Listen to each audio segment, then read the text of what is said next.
Hello, everybody. It's me, AvronPlays, and I'm here with Kodiakbricks. We're gonna play some more Resident Evil. Howdy, y'all. I'm told that if you look within the residence, you will find the evil.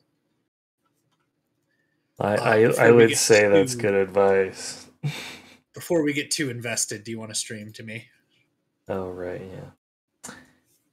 We always forget something, and it's always Sorry. this. It's this same thing. It's always just this.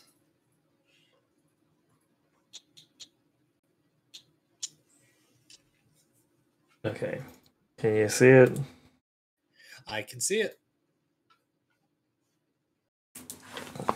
Ooh, a blood splatter will be displayed when your fucking shit is a fuck. Pull that up. Do the thing. Cool.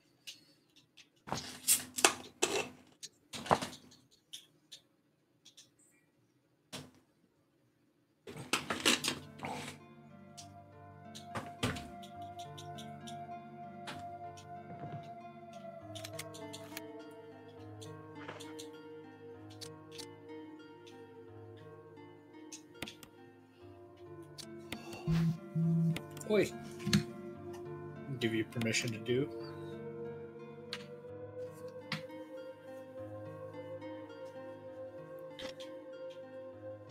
Right. Okay, so I found a book. Ooh, book.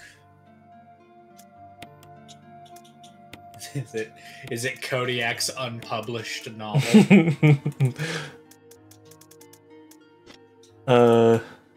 It's a blank book, so probably not. so then it's the rest of my manuscript. Got it.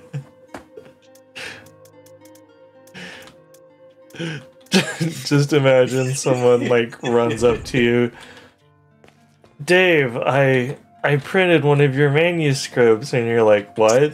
And then they open the book and it's just empty. Show me a blank. It's one of those where like I know exactly what kind of face I would make because I would be like that would cut so genuinely deep.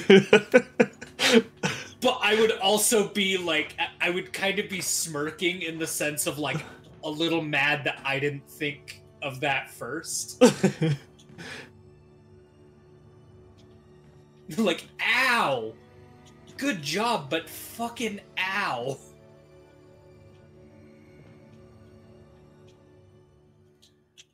Oh, good times.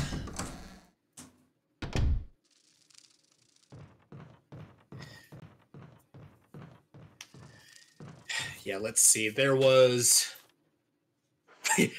so far okay. I've written 2 novels. One I did not publish. I tried to find a publisher for it.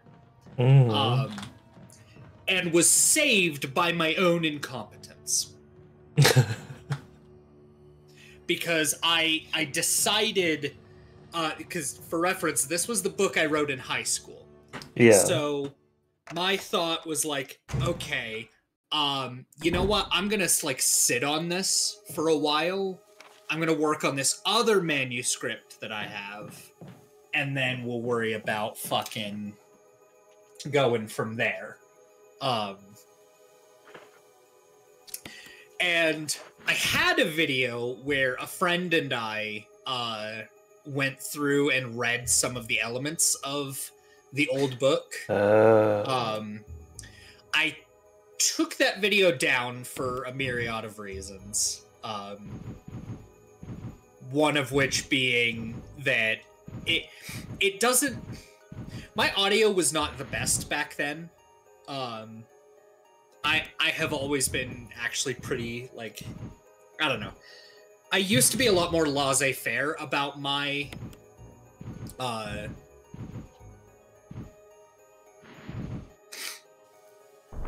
then.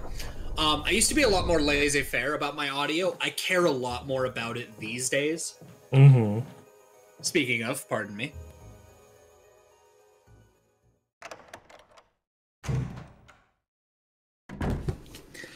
Needed to blow my nose. Figured no one would love to hear that. Ugh. Tar. What were you expecting, Jill? What the hell is this thing? Barry! Jill!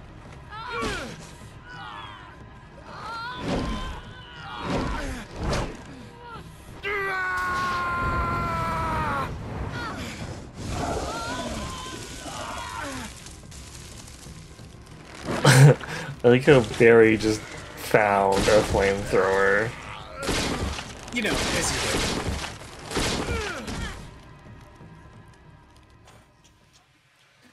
you do. I say as if, like, I don't just find everything I pick up and Thought it was use. finished. True. Yeah.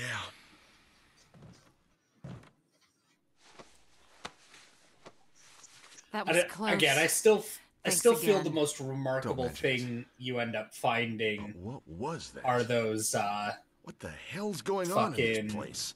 what are they? The like exact magazines for your handgun. Yeah.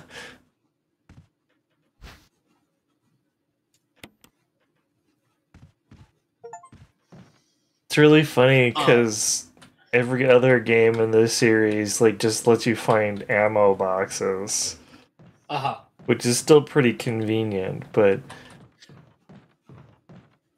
not quite as out there as just finding random packets of magazines of ammo in the wild.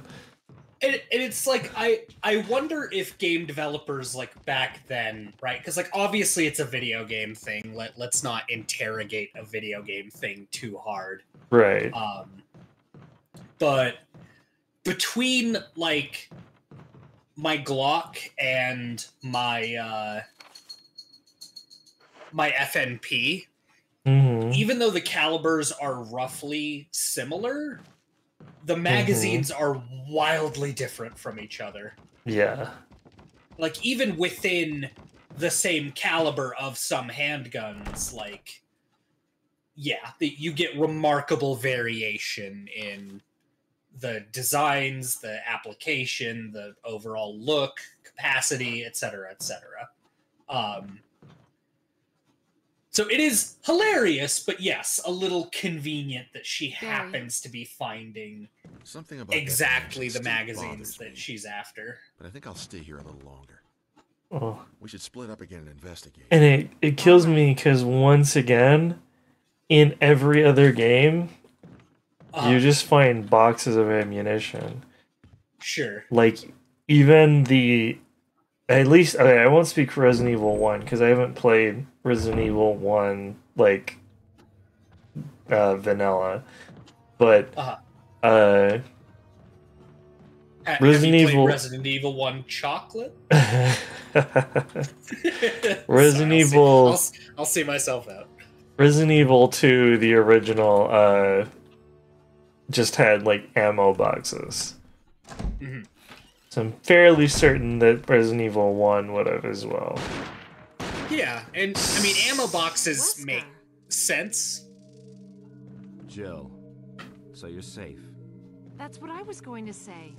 I apologize. It was all I could do You were protect going to myself. say Jill, so you're safe? I understand. Anyway, it's good that you're safe. Did you notice?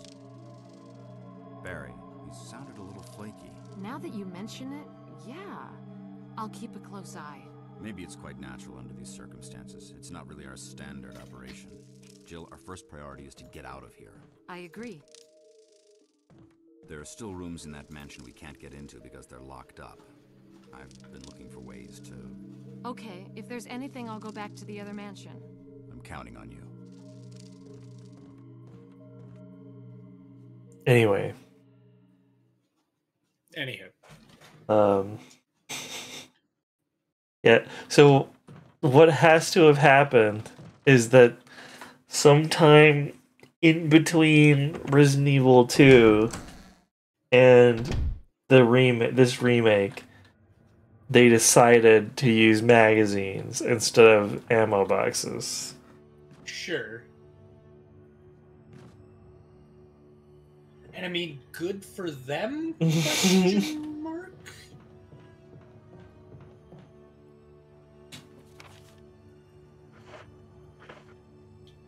I don't know. I have yet to find a video game which adequately, I feel, because, like, you know, a lot of games you're scavenging magazines, you're, you know, scrounging supplies and whatnot, but the reloading of magazines is always kind of just implied. Yeah. I haven't encountered a game where you actually, like, have to sit down and like, by hand load magazines. Yeah. I would be interested to see something. I don't remember what it was called, but there was something that kind of spiritually resembles that, where it was more like a test of what can be done than an actual game. Oh wait, fucking Receiver. What the hell am I thinking of? Yeah. Sorry, yeah, there's a game called Receiver that does exactly the thing I'm talking about. Oh. I've played it. I have a video of me playing it. Gotcha. But I'm thinking of a game. I don't remember what it was called. But you had a revolver, and you had to load the revolver like by hand, essentially. Yeah. Shit, it's broken.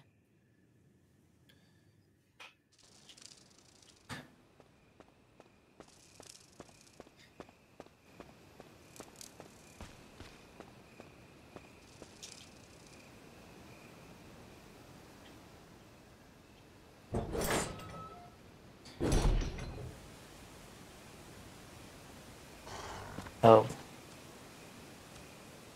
What? You were just chilling until I came in? Yeah, why not?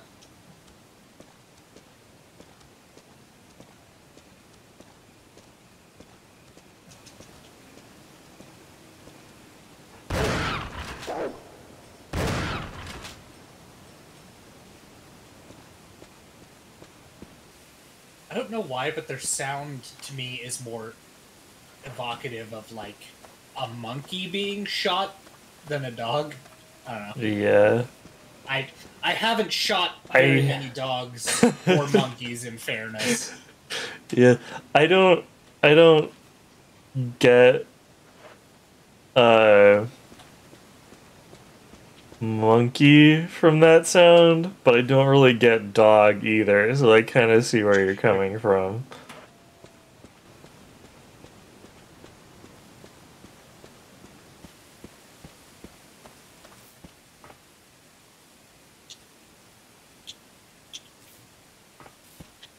All right.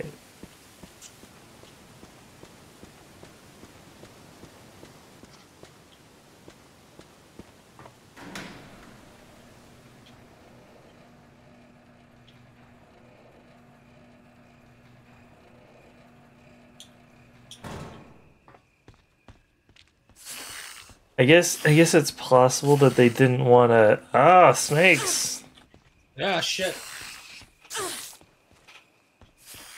Are they T-virus snakes or just regular snakes? I don't know. They're probably infected snakes because you can't have just regular snakes. That wouldn't be good enough. Yeah, heaven forfend you just have anything normal in an evil Residence game. But anyways, what I was gonna say is it's possible they chose to make a less dog-like sound for the dogs so that you would feel less bad for shooting them. Sure.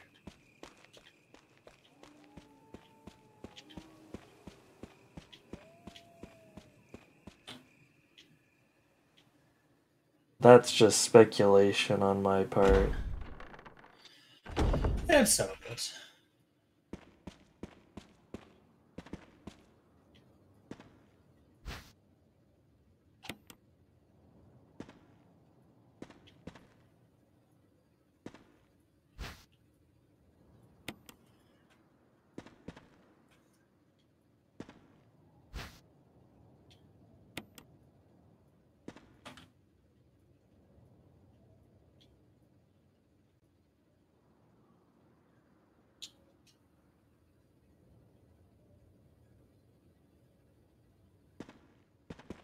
Wow, thanks, Barry. Is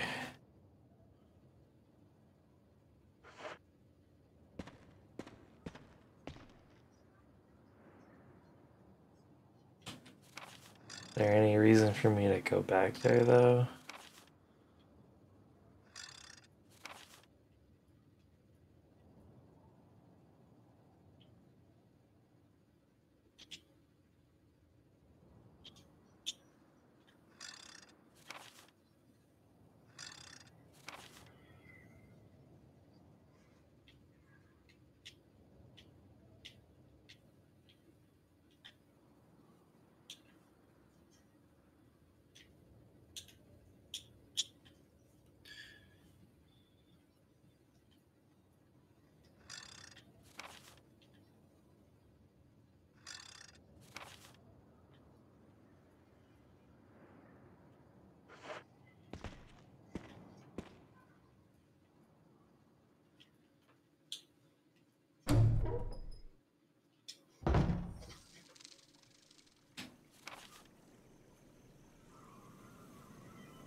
It doesn't really look like it.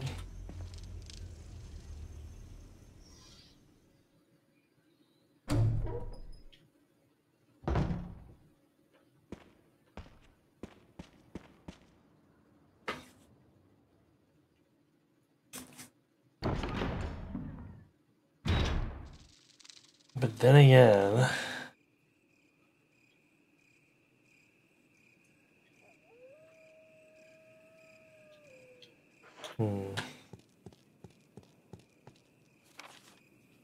No, that's not what I wanted. Damn it. I know there's nothing unusual. Oh, it's the helmet key. Okay, that helps a lot, actually. There you go. Oh, why am I poisoned? Great question. Probably the snakes. Oh, probably, actually.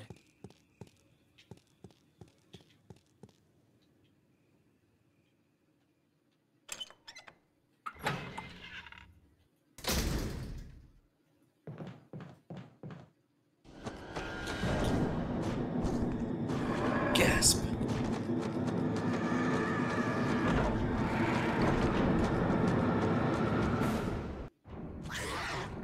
Ugh.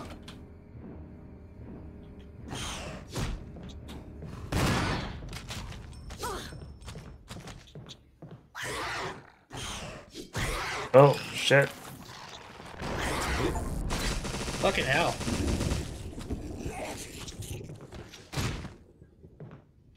No, that got him. Fucking tase him, bro.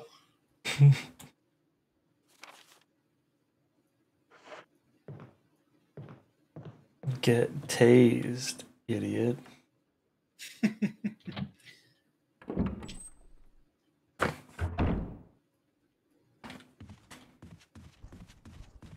Ugh. Oh no. Shit. Jesus. Chalk up another high blood pressure anime death.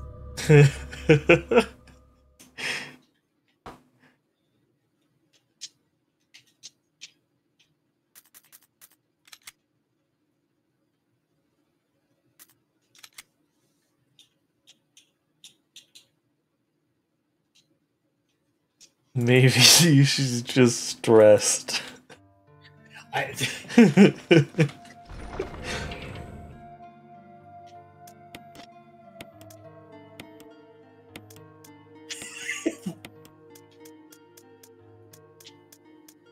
Jill, I think you need to. I think you need to relax and calm down. You know, why? What makes you think that? Like, I'm feeling okay, Jill. Not only did you pop the blood pressure cuff, but its last reading before it died doing what it loved was 1,000 over 708. I think. And this is just a theory, that if you got a paper cut, you would immediately pressure wash whatever document you were holding.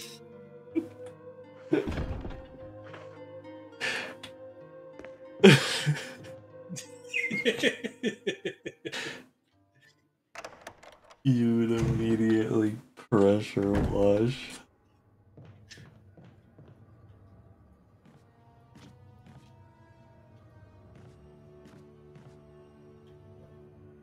Like, I'm not gonna tell you how to live your life, or death for that matter, but good lord.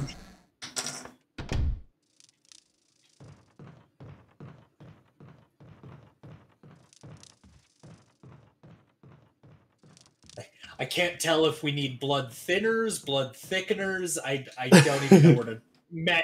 medically speaking, I don't know where to start.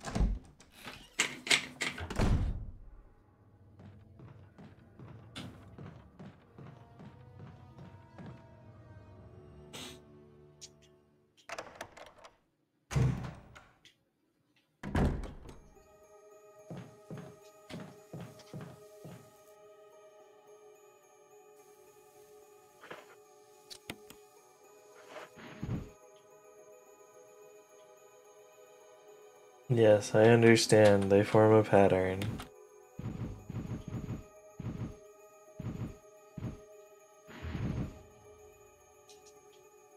Yes, it'd be really great if it didn't ask me every time. If I could just move a couple books before asking me again. They could have faith that as a gamer, I'm not a complete and utter nincompoop. And other such polite, imbecile terms.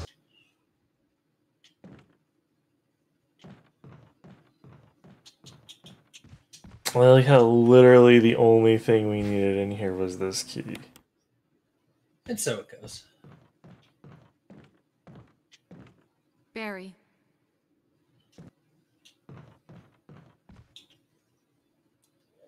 Barry, you're being real fucking sketch, dude.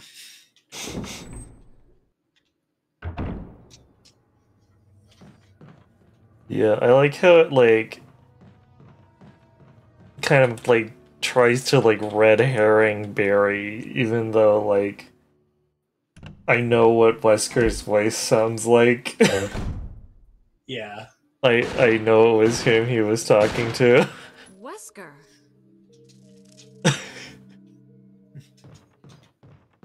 She almost sounds annoyed at him. Like, geez, Wesker. Wesker, like, puts her hands on her hips. Laugh track plays. He shrugs. Ain't I a stick? Credits roll. Resident Evil, the sitcom, brought to you by Fox Kids. Fox Kids? I don't know. Did they do sitcoms? I don't think they did, which makes that even funnier. This is Brad. Come in, Stars Alpha Team. Brad, you have the worst job in any video game. Is he the helicopter pilot? Yes. Oh no. I'm shocked he's made it this far. The, like, guy who flies the escape vehicle always has it rough.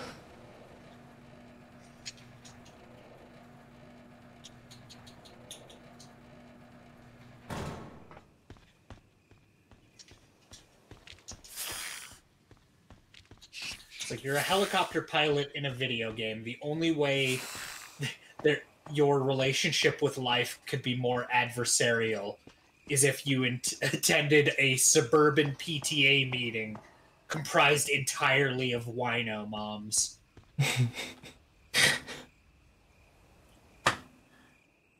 It could also be his last day before retiring, too. Oh god, yep, one day from retirement. He's had a good long career. He's looking forward to all the fishing trips he's gonna get to go on. Yeah, this guy's fucked. Looking forward to seeing his wife at home. Yeah, he's at the bar with you, just like, oh yeah, you want to see the last like, or the picture of like my wife and kids, and it's like, no, don't show me. It's too tragic.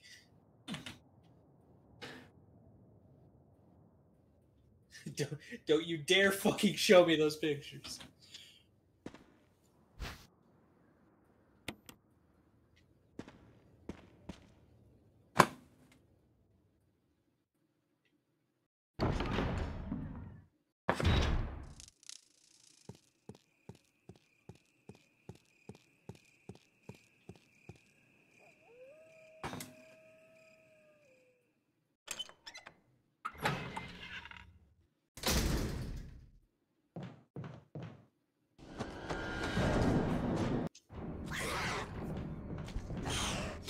Ow, bitch. Didn't we face off against these guys or guys similar to these guys in a different? Like, I understand it's a series and therefore there are like elements shared between the two. All I'm saying is these guys look familiar. Yeah, these are Hunter Alphas. And we saw Hunter Betas and Hunter Gammas in Resident Evil 3 Remake. I see.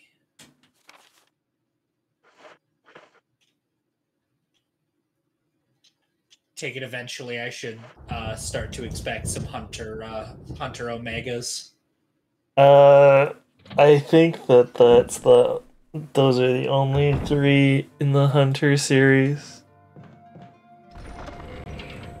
No wolf porn for us.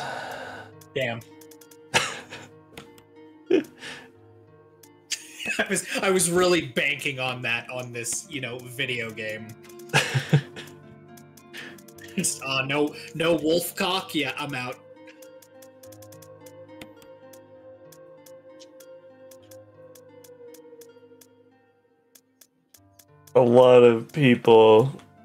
If a lot of people watched my stream, they would be very confused right now. Possibly. I am also humored by the notion of just like, we've done so much with the Resident Evil reboot, and we go to take a look at the Steam reviews to determine if it's like worth our money to buy it, right? Because like we're busy individuals, right? We've got lives, we've got shit going on. We can't just willy-nilly spend money on every single game that comes out. Mm-hmm.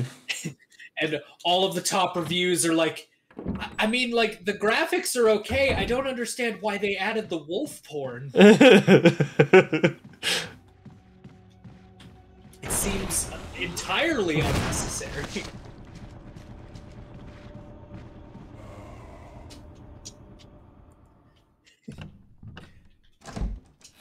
Yeah, because people would be that civil about it. Can we please get some wolf job emojis in the chat? This situation calls for more wolf job. Wolf job.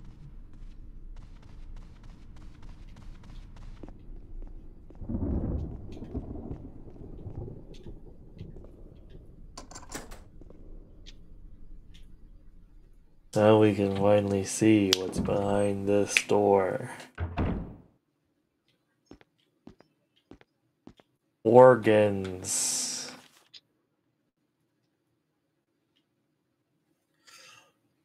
There's something handwritten. It's not dated. Oh, so it's current. Nothing's changed. I never thought that this room I designed as an experiment would pay off like this. I can hide here safely for a while because nobody knows about the secret behind the painting, not even Sir Spencer. Painting of a mansion in the back of the art room. Okay, then. Thanks for the info.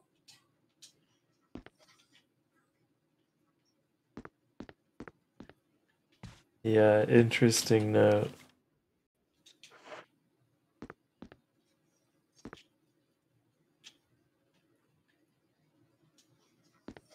Old telescope.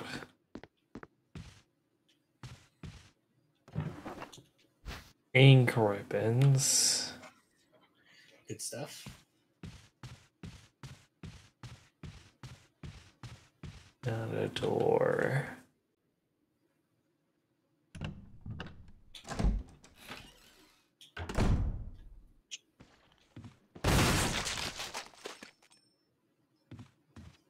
Bitch.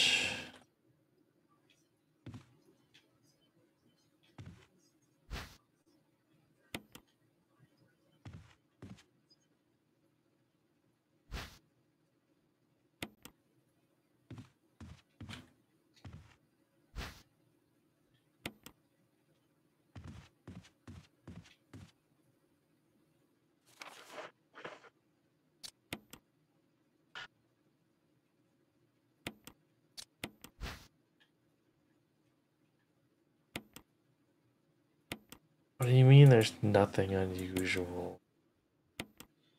I hate you. I hate you so much. See you at the bachelor party.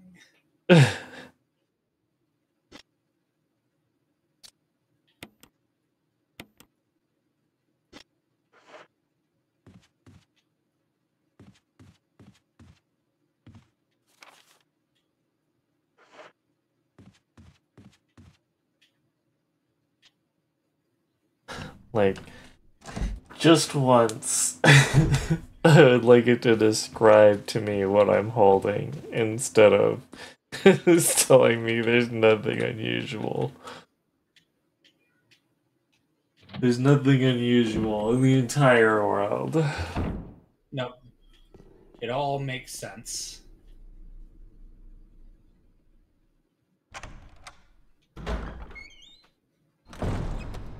We can close down every PI and detective agency because there's just no more mysteries.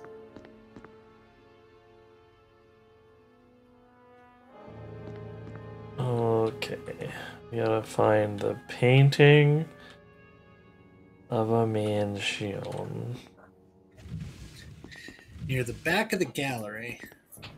While you search for that, I am going to check on dinner.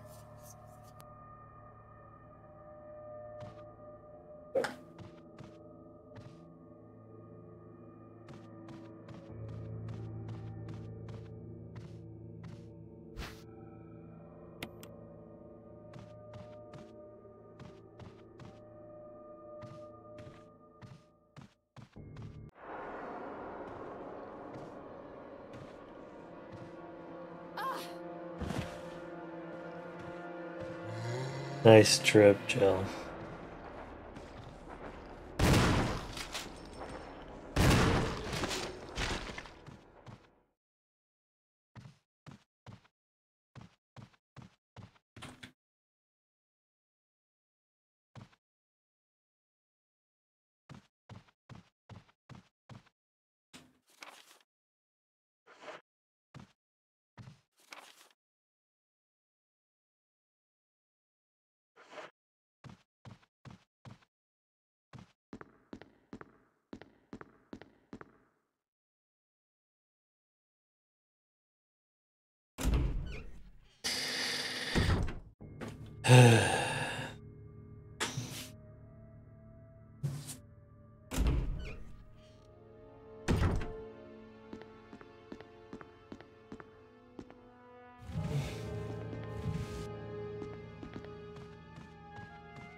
Are we just not gonna acknowledge, Jill, the fact you and I both know that there's a door behind this painting?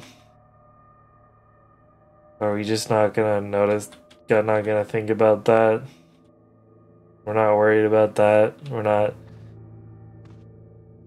gonna worry about that right now.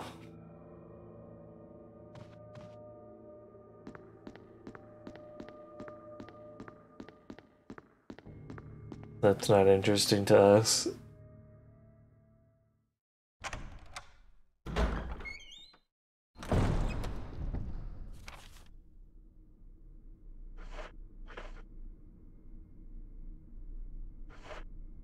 Well, lucky for you, Jill, there are other doors we can investigate.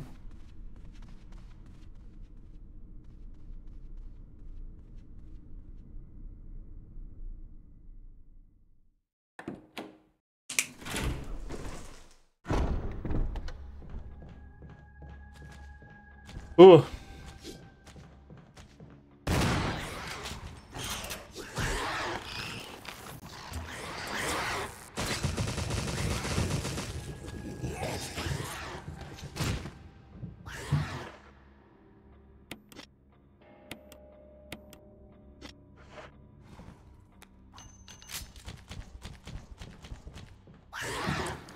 Alright, I return. Welcome back. Glad to see you're still in one piece. I found the painting, but Jill refused to move it or interact with it in any way. Cool. Thanks, Jill. Fucking Jill yourself. Can't even finish that with a straight face.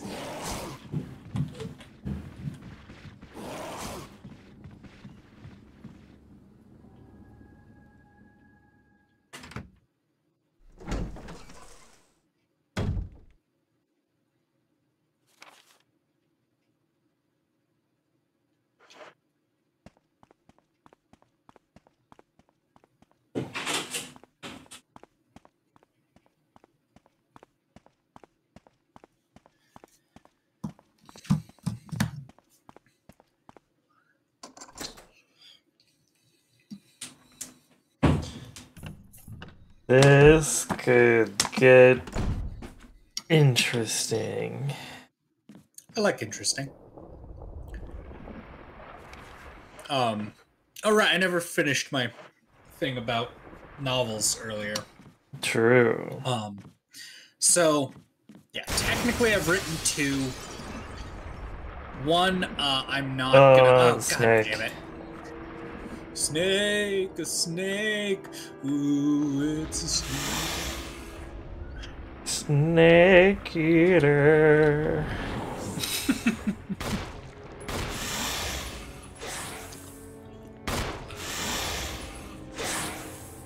But I have Ow. 2 that I've technically finished. One, again, didn't publish because I, thankfully, as much as I was like an idiot back when I was a kid, I had the foresight to like not, sit on it for a bit and then come back to it and refine it once I have more like skill. Mm-hmm. And slowly realized that, it was not a manuscript that was worth salvaging. Uh-huh.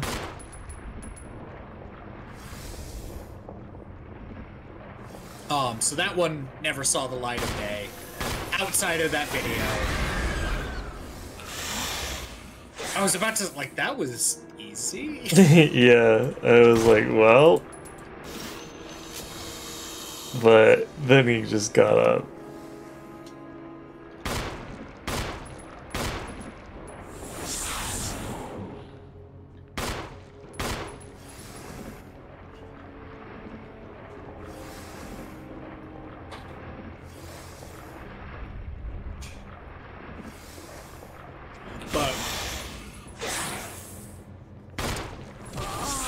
Yeah, then I wrote my... damn.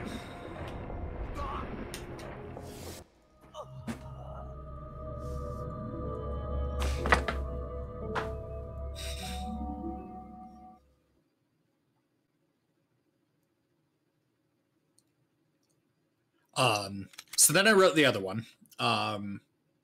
It was better. And I realized a couple of things during my process of writing that one. The first thing is, to get it done, I sort of kind of like cut off communication with like a lot of my friends and a fair majority of my family. And basically every day where I wasn't like on a work trip or like when I had spare time, was all dedicated to the book, and just getting it done. Then came the process of working with my editor, who I appreciate. I acknowledge that he did a shitload of work and helped me polish, my final manuscript into something that was serviceable. And I'm so thankful for beta readers. Because I tend to write in the first person. And I gave my manuscript to one of my beta readers, and he was like, it's good. I like it. I'm at chapter 3, and I have no idea what the main character looks like. I'm like, oh, fuck. Oops. Granted, I understand that I don't necessarily need to do like a I Am Darkness, Dementia, Ebony Raven Way kind of intro. But I ended up writing it into actually kind of like I'm still proud of this. And if I ever sit down to rewrite this manuscript, I really want to keep this element.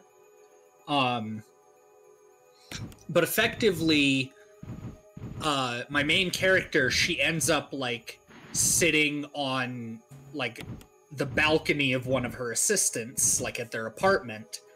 And one of the little decorations they have is a fucking, what are they called? Like a little mirror stand with some potted plants on it and whatnot. And she kind of looks at herself in the mirror for a bit and describes some of the elements that she sees. And, a kind of a detective's eye looking in on itself. Sort of is how I approached that one. Very. But then the inciting incident happens, and the mirror that she's looking into is partially shattered as a result of that.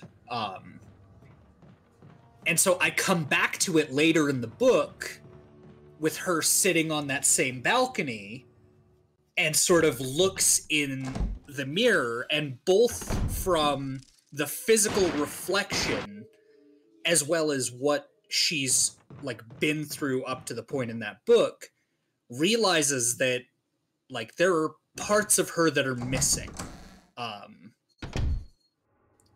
That she's not the same person looking in the mirror as when the book started. And I'm still proud of that. I love how that entire dichotomy turned out. What I don't love was I went through Amazon self-publishing to put it on like Kindle, and I don't understand how this happened, but the formatting got entirely fucked up. Chapters were starting like in the middle of the page, and some of the text was too large, some of it was too small, and so it took like a couple of weeks to get Amazon to let me upload like an updated manuscript. Once I did, that was fine. And then I did a separate stream where I thought, you know what would be fun? I talk to my viewers, my lovely little honeybees sometimes about my book. I should do like a sit and read. I picked a fucking hell of a night to do it because the boom gates near my apartment at the time were broken. I did not know this. How I found this out was every single train that came by the apartment blasted its horn because of the broken boom gates. And this wasn't just a quick little like beep beep. This was holding the horn for 10 to 15 seconds of just uninterrupted bang as they're screaming by. Mm-hmm.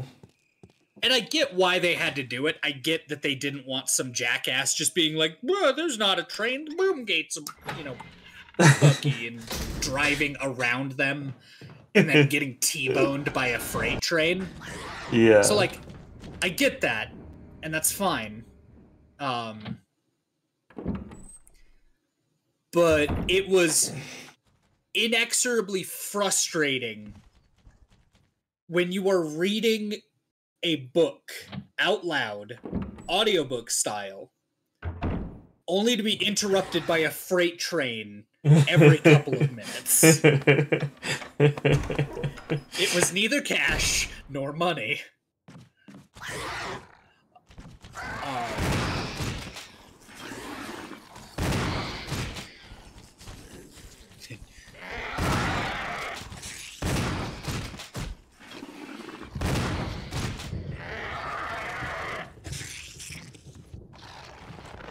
Damn. Man, I went this way hoping that there would be fewer of them. Mm-hmm. So there better not be more in here. One can always hope. Oh, there are, but there's dogs. There's dogs instead. No, Jill. God, those controls, man. It's really not the controls, it's the perspective flip. Because it wants you to go, it wants you to change directions when it changes camera perspective. And I figured that was the case.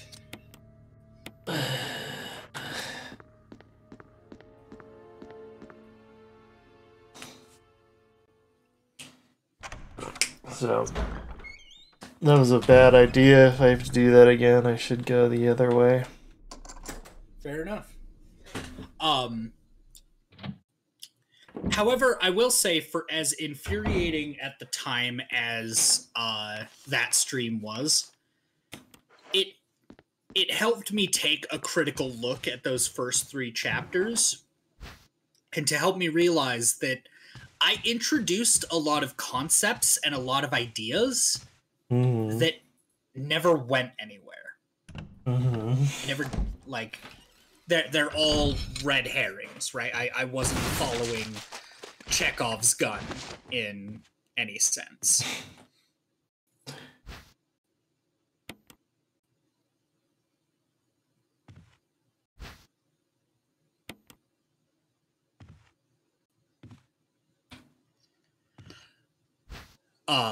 There's also kind of like a tragic inciting incident that I had happen to a side character, and sort of having it be described from the main character's point of view.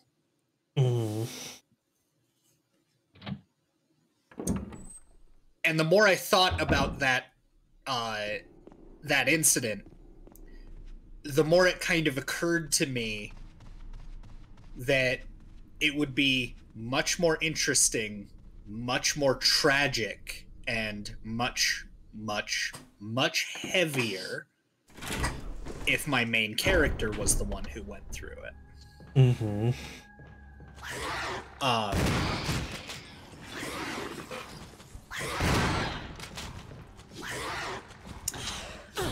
And so oh boy.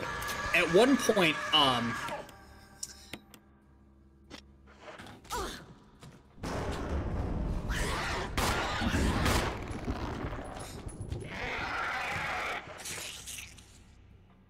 boy. At one point, I took it down off of Amazon. I started rewriting it. Mm-hmm. And not too long after that, I played Outer Wilds. And as anyone who has known me in the past couple of years knows, it has completely fucking consumed my life with this goddamn video.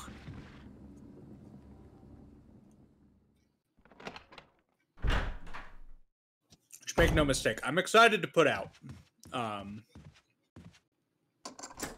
Just gotta get there. Yeah, we all are.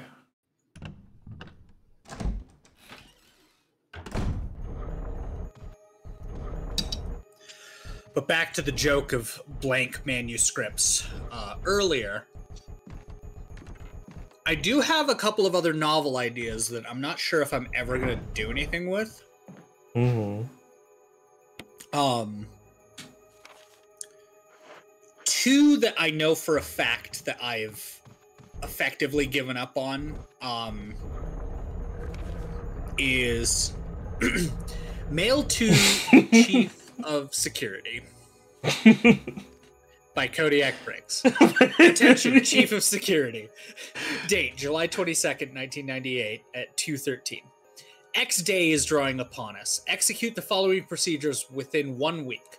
Prompt actions are demanded. 1. Lure stars to the estate and obtain Bo's raw combat data against stars.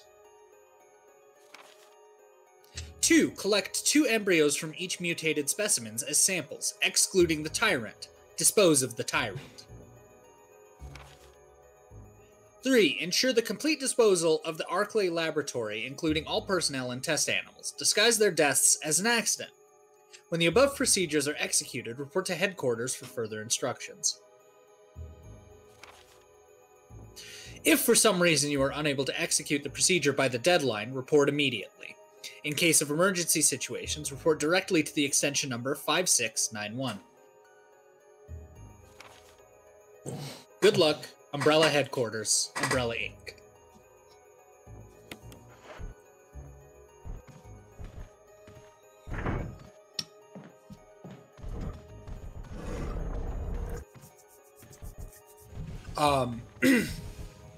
So the first one that I never did anything with is called Green War. And it sort of specifically deals with the idea of a terrorist group in the same vein as Greenpeace. However, they are not they're not kind of taking it the same way that Greenpeace does, hence the name. And eventually they're sort of betrayed by some of their allies. The captain sort of sinks down with his ship and remarkably wakes up under the care and consideration of the merfolk, who are interested in helping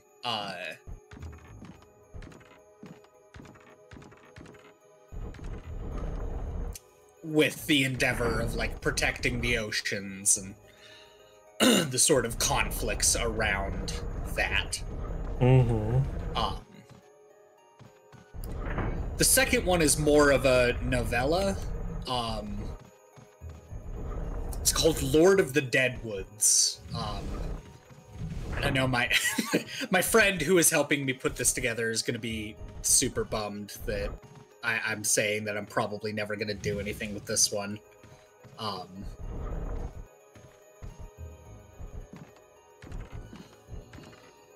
But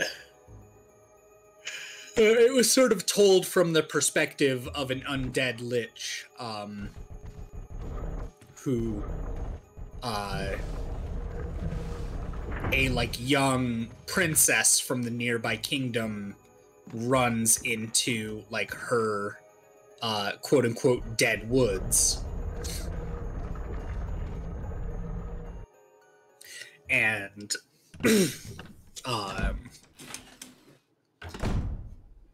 originally is sort of seen as trespassing by the lich until they learn that the young princess is being abused. Oh, so polite of them to put the furniture back. Yep.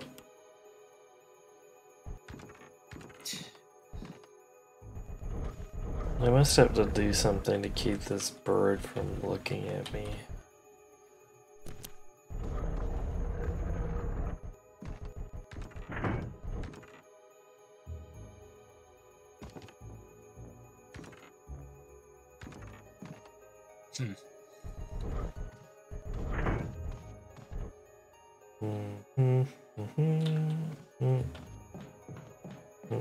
Hey.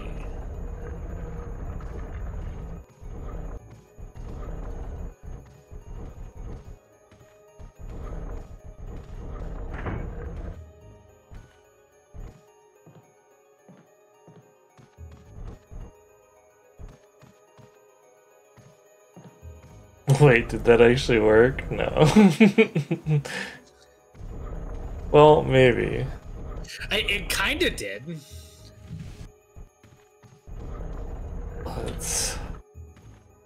Let's turn off the oh, never mind. Well, there you go.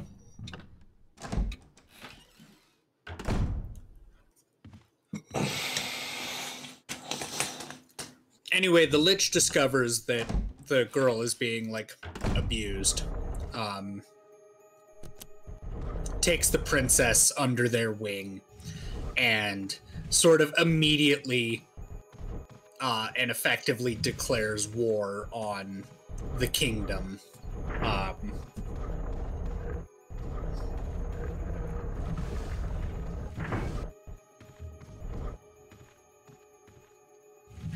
So yeah, I'm probably not gonna do anything else with that one.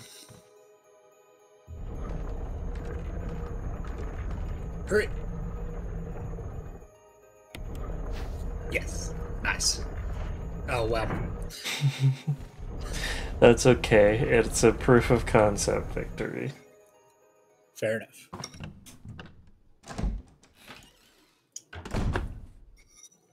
It's a callback. Is that an extended reference?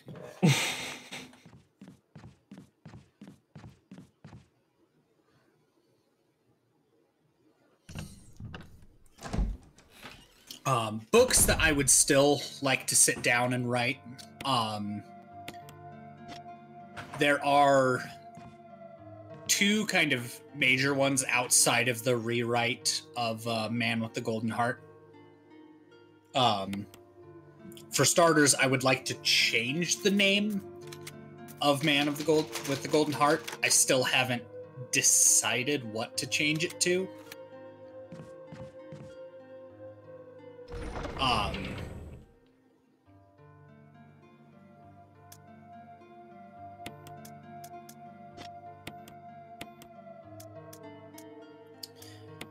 But the other major one I'm working on is Below the Waves, Above the Stars. And it deals with a research vessel going missing on or under the ice of Europa, and all of the details around it are kind of sketchy. And a PI is hired to investigate. However, finds or he brings his daughter sort of with him to look into why the research sub disappeared and all of the mysteries revolving around that.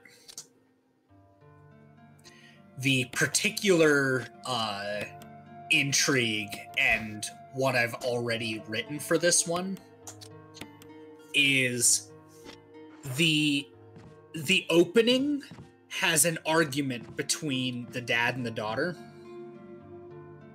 And I mean like full on screaming, like throwing plates, just complete like carnage as far as an argument goes. That argument is repeated line for line in the end of the book, but the context has almost entirely reversed.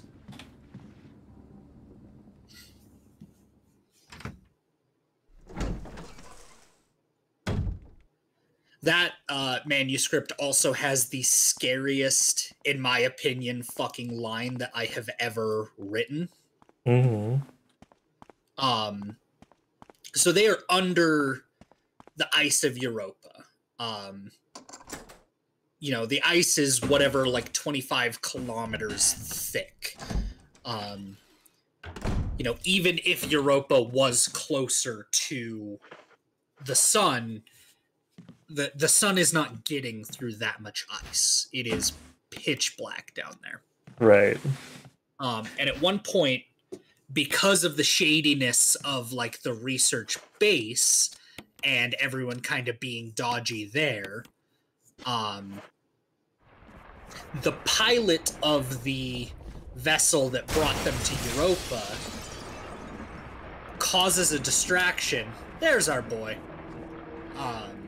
Causes a distraction and allows the main characters to steal a smaller submersible.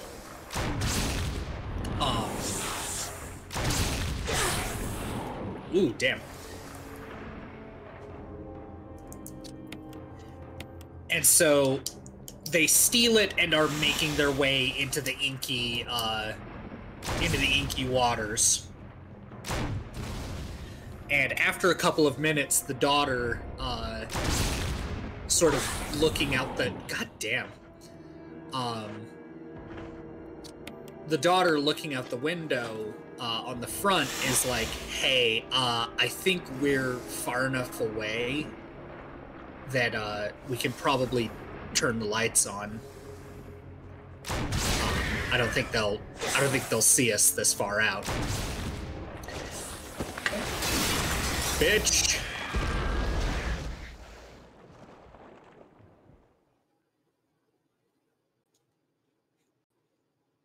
Ah. Snack.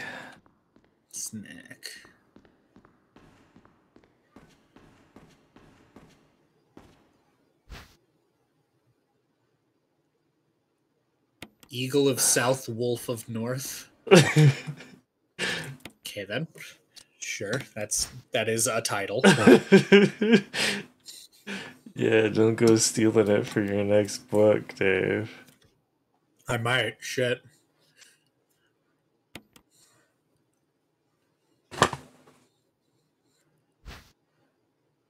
Medal of Wolf.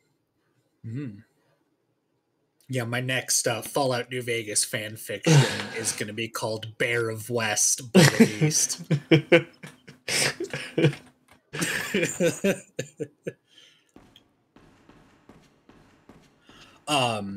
Anyway, so, you know, hey, I don't like how dark it is. Can we... I think we're far enough away that we can turn the lights on. And the dad kind of points at the control console and says, they are on.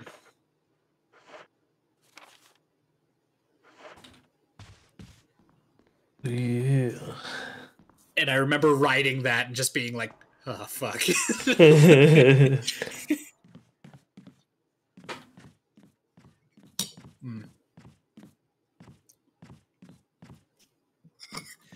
And then the other one, it's not a bit or a continuation of the last bit, the last line, I swear.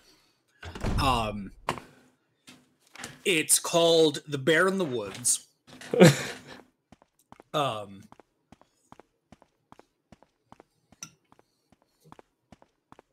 contrary to the name, it actually deals with a post-apocalypse where two very specific things are happening.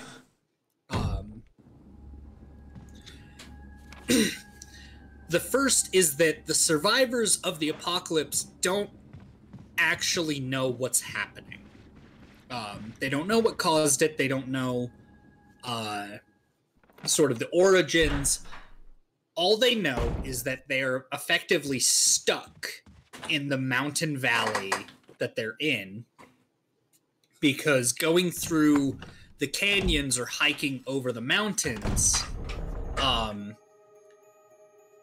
there is just hundreds and hundreds and hundreds of miles of sand and sandstorms.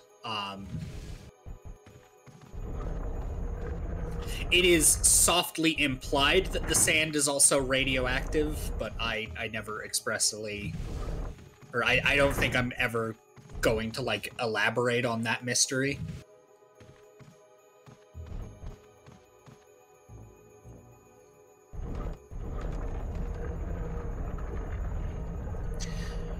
The second thing that's going on is, as I put it, it seems that whatever ushered in the apocalypse also thought it prudent to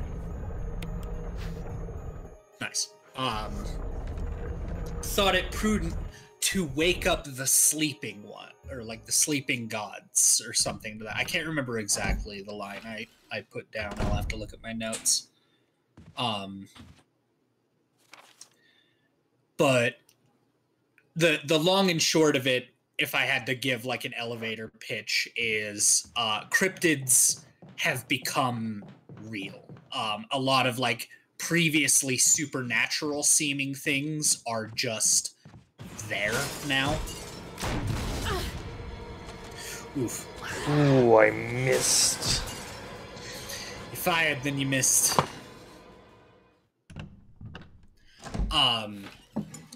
As an example, two examples that are my favorites so far from potentially writing this is there are houses in this little mountain valley. But the longer you look at them, some of them just aren't quite right.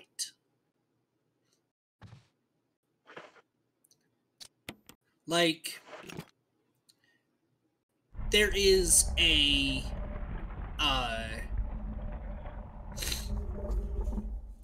there's a driveway, but, you know, it's made of, like, river silt. And, you know, the windows are all kind of dark, even though it's, like, the middle of the day, and, like, shining a flashlight into it doesn't actually reveal anything. One of the more prominent things is that the front door is usually wide open. Sometimes it's the garage, but more often than not, it's the front door that's wide open.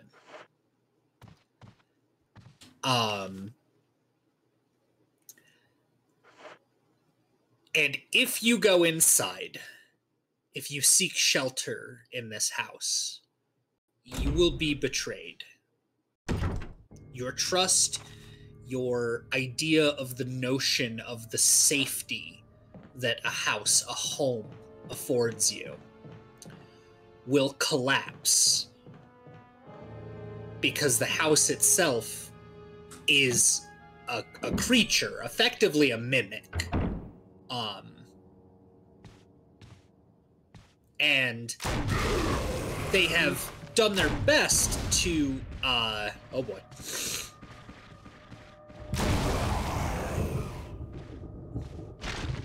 Donk. They have done their best seeking their prey to, emulate a house. But if you look for long enough, there are some details that are just wrong.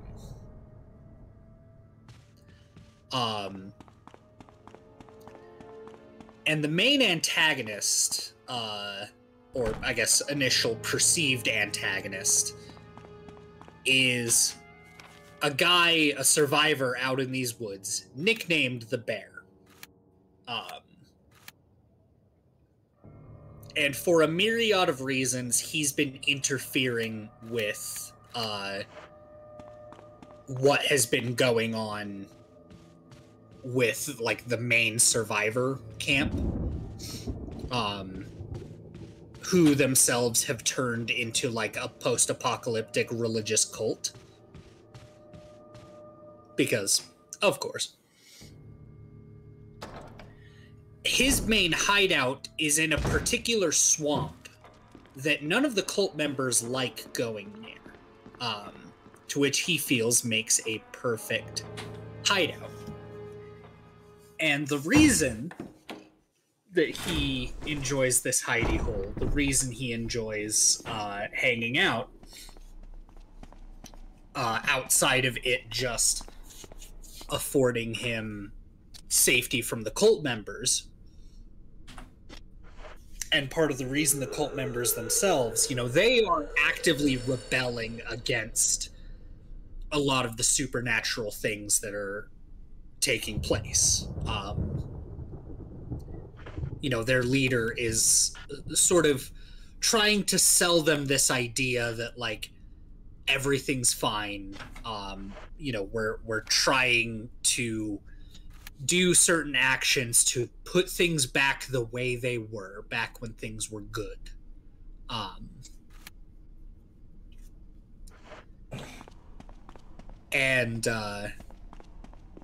But the cult members still don't like this particular swamp, as occasionally, when you're walking through it, these bubbles seem to rise. Some of them the size of weather balloons, others as small as a pea. It varies. These bubbles are invisible until they make contact with matter. Whether that's organic tissue, firearms, what have you. Because it seems to... Oh boy.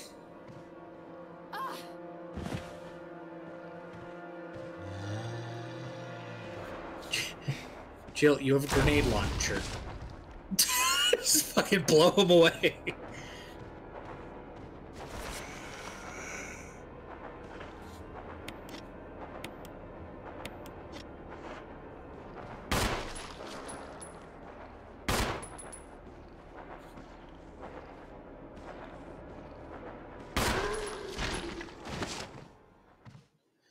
Nice.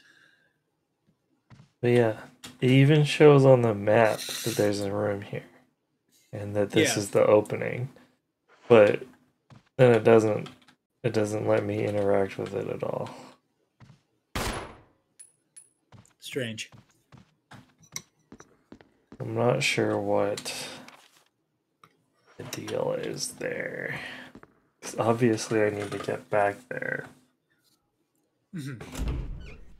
And it wanted me to know that I could go back there. Oh, wait.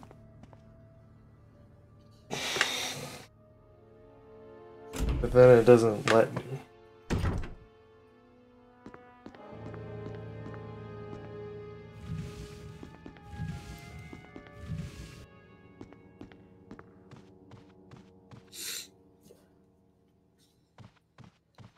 Strange.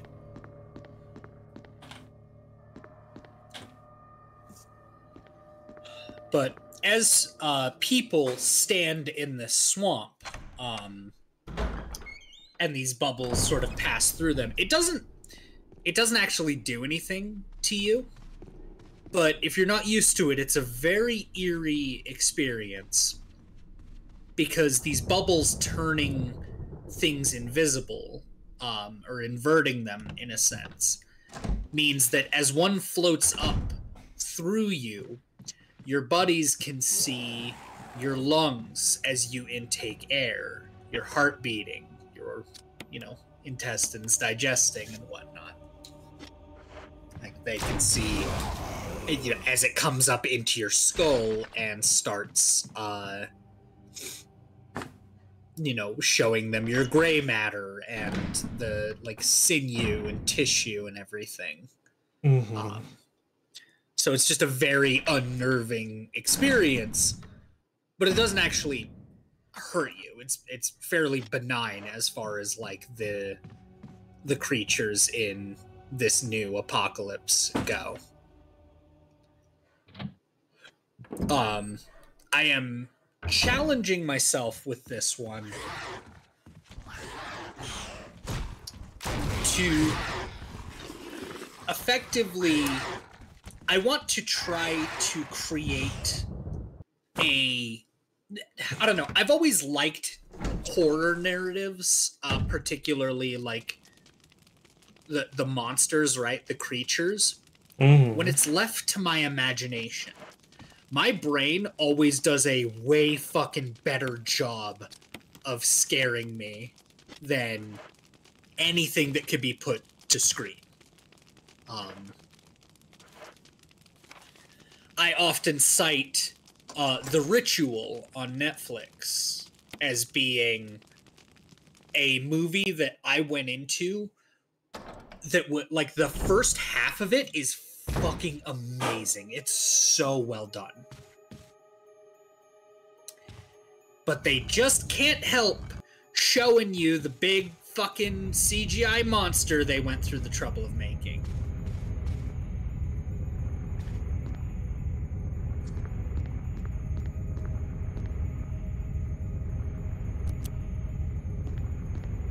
Oh.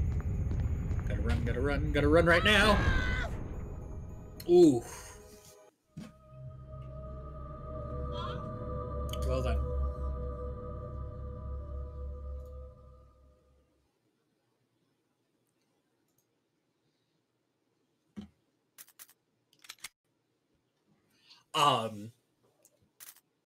Yeah, and then it shows you the big fucking CGI critter, and you're just kind of there like, oh, that's it? That's what it looks like? Like, shit. No. I remember... and you're right. No, there was more going on there. I stuck around. But I distinctly remember on my first watch through of A Quiet Place, I fucking left the theater. I realized, later that may have been a preemptive mistake on my end. But at the time, I don't know, seeing the monster, as it were, in, full broad daylight in all of its CGI weirdness, it took my date and I just completely out of the experience. So with this particular story, I wanted to challenge myself to try to write about, horror concepts, the monsters, where the viewer, the person telling the story, allows the reader to leave a lot of the elements of these creatures and what they look like to the imagination.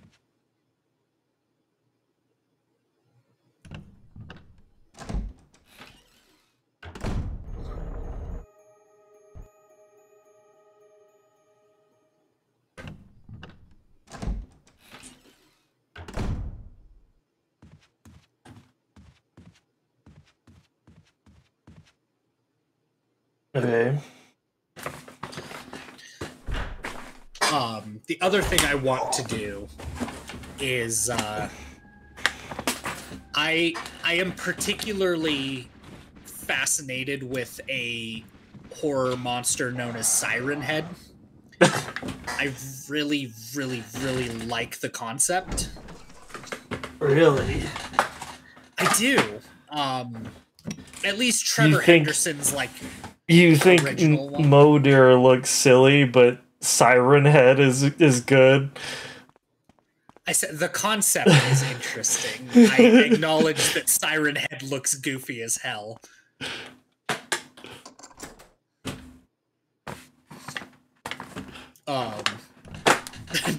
Also, Aaron, when have I ever been consistent? Come on now.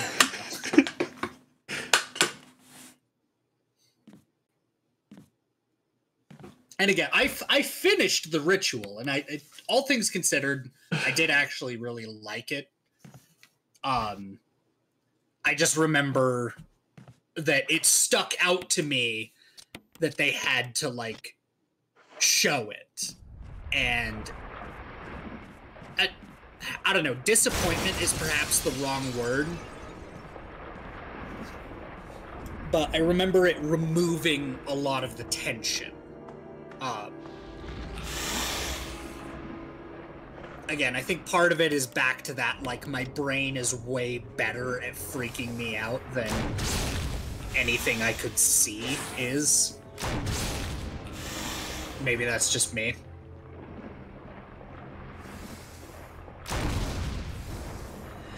But that's something I want to see if I can explore, is the concept of a Siren Head-like critter. Perhaps critter's the wrong word, but you know, an entity, a creature such as that. Without ever actually describing what it looks like. Leave it to the viewer as far as what they perceive this sort of audio-based nightmare to be. I also recognize that's an extremely difficult thing to do. I will also admit my first draft, because I've been working on this for years. My first draft in the notes, I had this sort of plot point of the cult leader wanting to use masks, these sort of like respirators, telling his flock that like the air is poison, the air is dangerous, like only the air you know, around me, only the air like within my sanctum and like after the purge, only that air is like safe to breathe. And the main character sort of being rescued by the perceived antagonist, who is out in the wild not wearing a mask. And of course, one of the first questions he got asked was like, how is it that you go mad, or that you aren't mad? You know, you seem sane, you seem like perfectly reasonable. I've been told my entire life that you go mad if you breathe the air. And, you know, it sort of led to this idea of, like, take the mask off, it'll be okay. You know, you're being tricked by this, by your the people that claimed you should be able to trust them. And then a Backstreet Boys tour happened. And there was a particular movement of individuals, I struggle to call them people, who we're all about this anti-mask movement, and I'm like, maybe we dropped that plot point. I was kind of like, I was kind of sitting here like, uh-oh.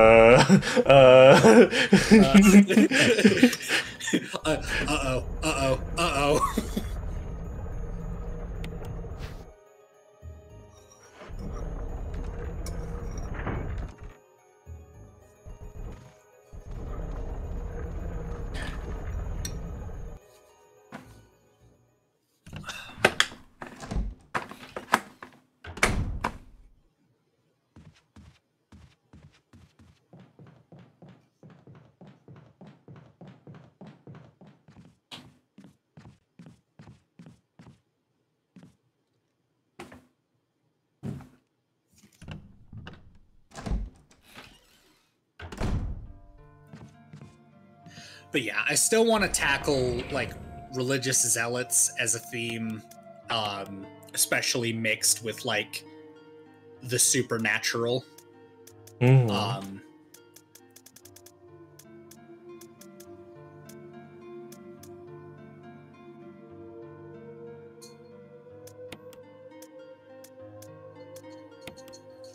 This probably won't work, but we are going to try it for completionist's sake. Sure.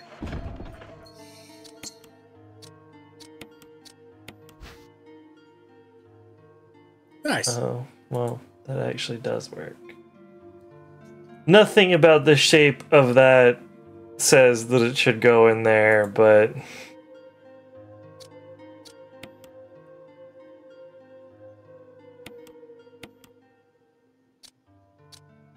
that is not where that should go. That doesn't make sense. Oh, I see. Oh, no, put that back. This game controls really funny on PC, let me tell you. I believe it.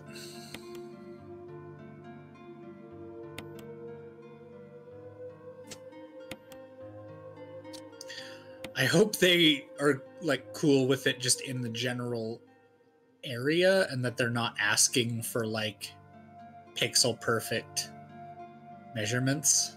Oh shoot, I have to rotate them. Put it down. Oh, there has to be room.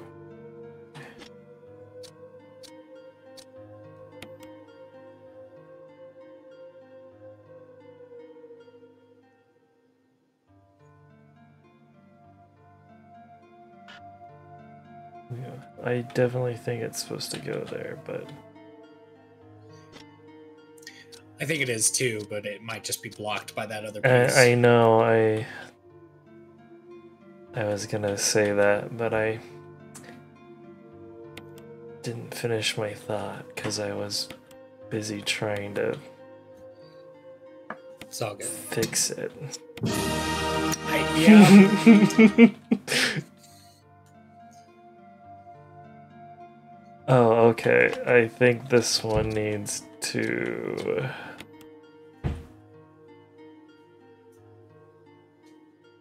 Boop, boop, boop, boop, boop, boop. No. No.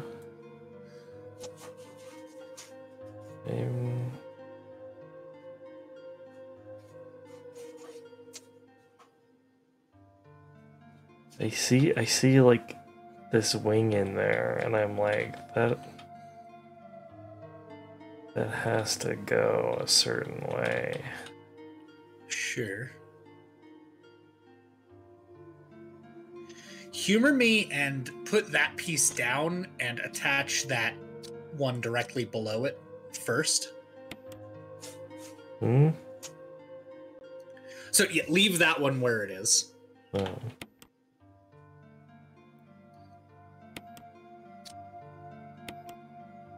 This Nope, one? the other triangular one. This one? One more. That one.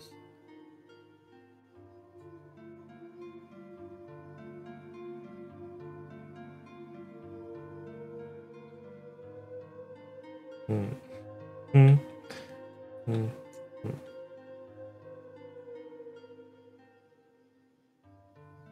That looks too perfect not to be right. Yeah.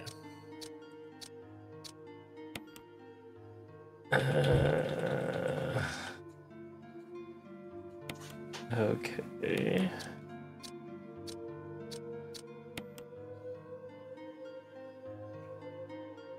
Okay. There you So go. that was the way it was supposed to be. Oh my. For real right now, game?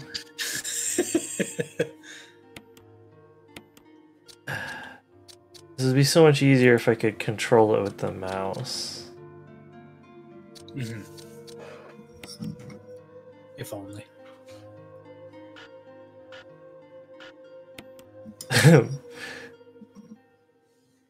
But apparently the devs never thought they would have this game on PC.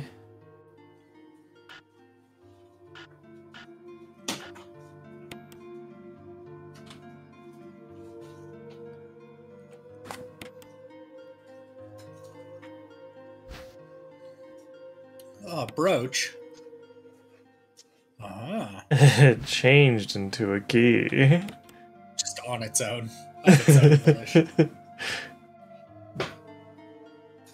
The Spencer family crest. Well, we know what door that goes to, so that is useful.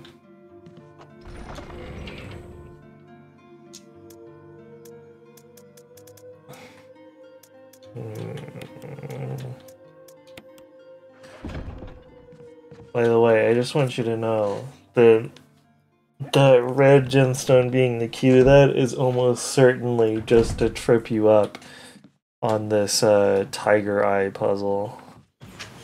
Possibly. Bye, you guys.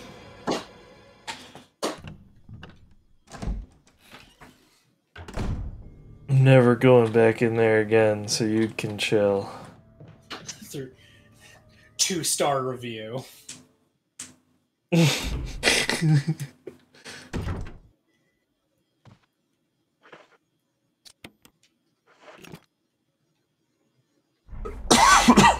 This Airbnb was not good. I absolutely love the genre of fucking nonsensical Google like reviews or questions. One of my favorites still being someone asking, like, you know, how's the fishing at this location? And it was an aquarium. Whoever was running their social media was like, not allowed? Question mark. Please do not bring fishing equipment to the aquarium. Mabel, hey, knock it off. I know 2 rules at the aquarium and at the zoo. Do not the cat, and do not bring fishing equipment. Do not the cat? Do not the cat. Have you not seen that meme? No. Oh, it's so good. It deals particularly with... So you're familiar with the phenomenon of WikiHow, yeah? Yes. So it deals specifically with a WikiHow article that someone wrote. And, like, as with most WikiHow articles, English was not their first language. And they put, like, an instruction tutorial. I don't remember exactly what the base article is. All I remember is it has a caption of a hand going towards, like, a cat, and the cat is hissing. And it just says, "Do not the cat." Do not the cat.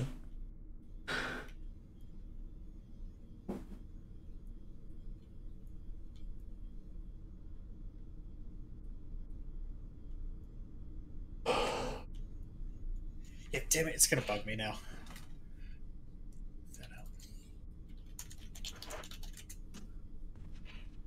Please do not the cat. That's what it was.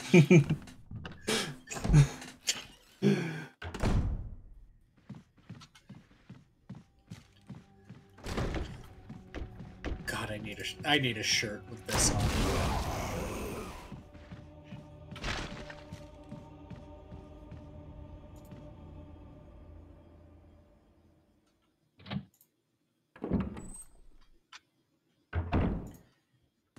I'm just gonna post it in general to confuse everyone. Jesus Christ.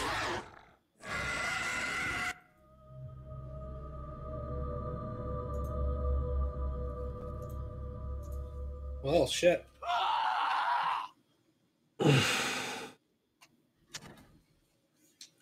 mean, I wasn't at full health, but I was not at not full health either.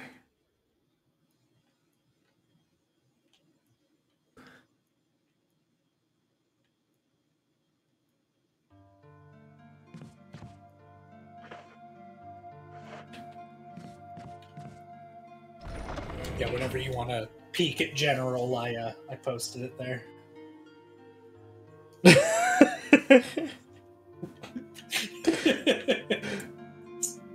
It's so good, isn't it? Please do not the cat. Please do not the cat. I am so delighted I got to share that with you.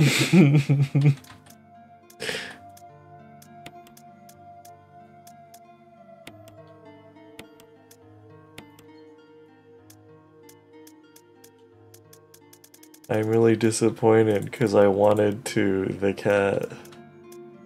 Well, do not. Please, in fact, please do not.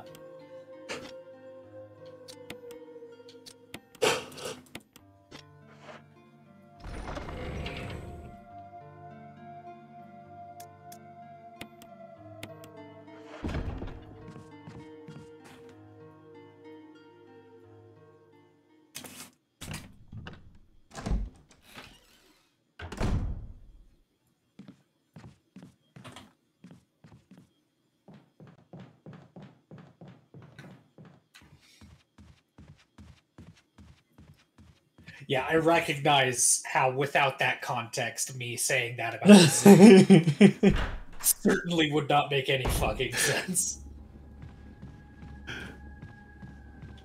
Yeah. You're just there, like, Dave, are you okay? Like, do I need to call someone?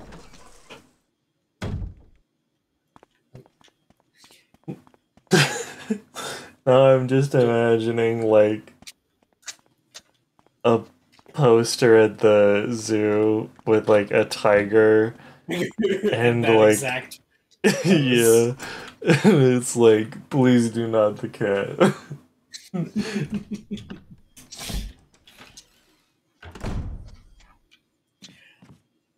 I don't know if we'll ever get fan art from these streams, but please, if I can make any request to the universe, please give us a version of the cat with a fucking tiger.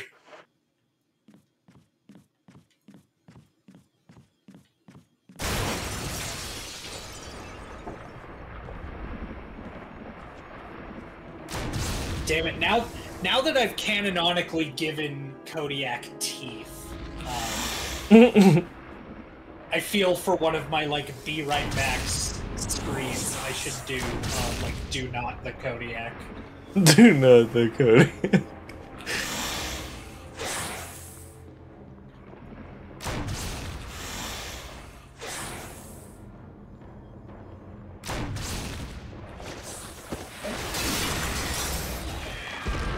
Wow, I've got this down to a science. Nice. Yeah, well done.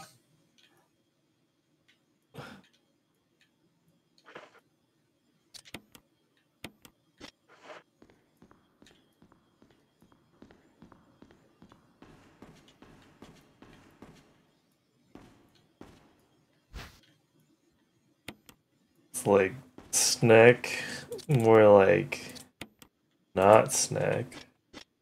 Snack, more like cack.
Malwarebytes, it's just a JPEG, it's fine. What? Malwarebytes gave me a pop-up that's like, hey, new downloads detected, you should run a scan. I'm like, it's a fucking JPEG. Fine. Yeah. I didn't download it from from shadyfolks.net. Is a JPEG even like a large enough file to contain malware of any kind? I am willing to doubt it. I acknowledge that I don't actually know enough about computers and how they work to say that with confidence.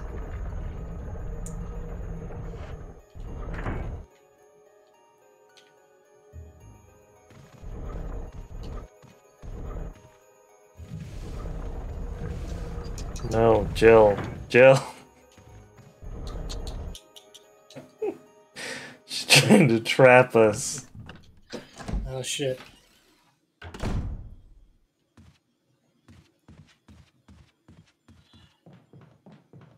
I will say I was very humored by. So our company recently, we've had like IT professionals on and off for years. But we finally managed to hire like a dedicated sysadmin. Like, I'm so happy for her. She's been delightful. She talks to me about a lot of like the back end computer stuff, and I'm having, anytime she does, I have two separate thoughts. The first is I don't have the heart to tell her that I have no fucking clue what she's talking about.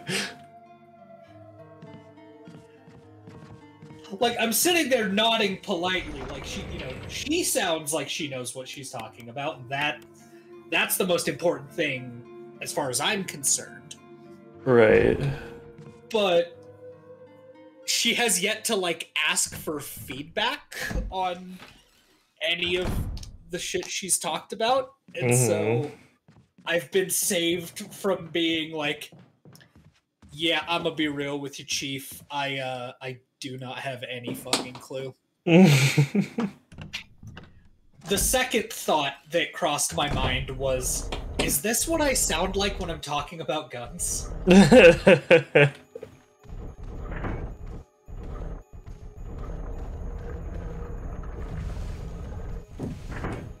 Like, I'm fairly confident there's a non-zero, like, crossover there.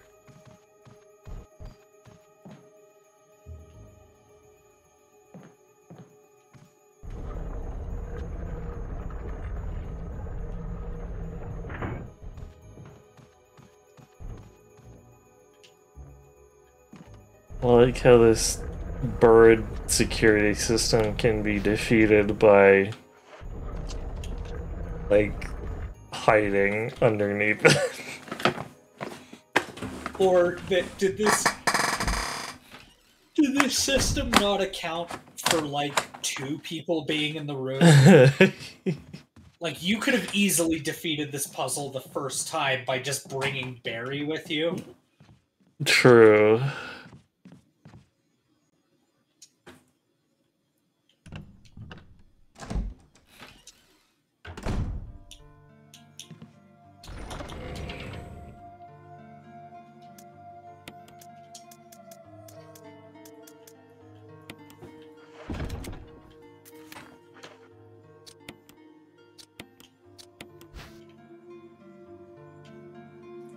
I wonder how it would decide who to focus on if there were 2 people.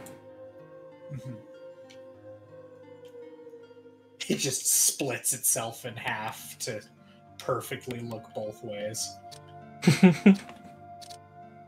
Well, so much for that idea. It divides like an amoeba.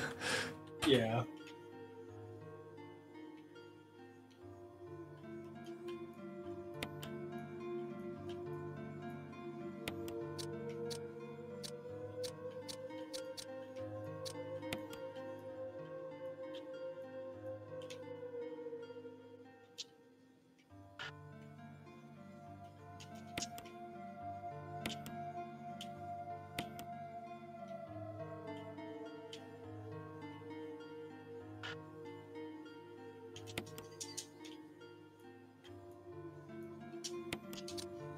I hate how this system asks me to confirm everything.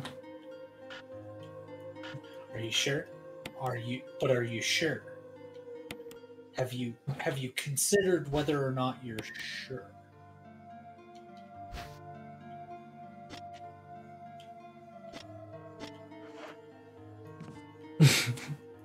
Are you sure about that?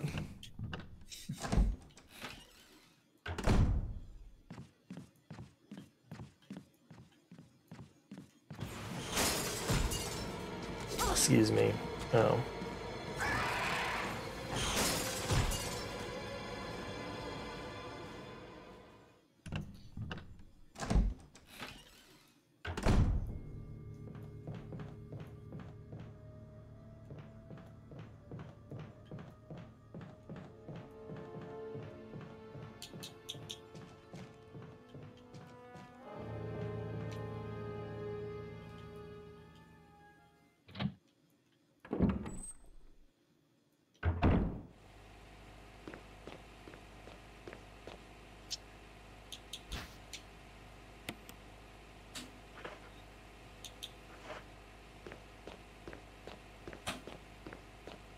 Okay. Dave. Yeah. Do you want to do a little thought experiment? Let's hear it. Clear your mind of all human endeavors. All of them? All of them. Wait.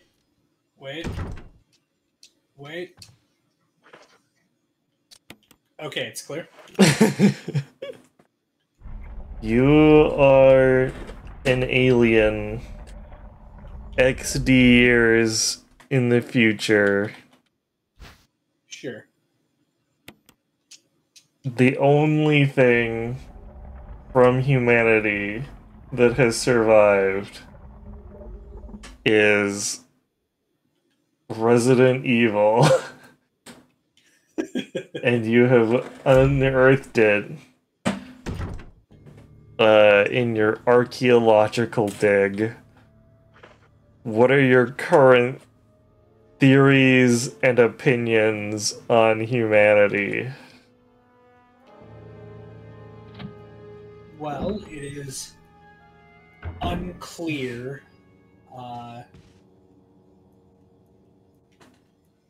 Let's see.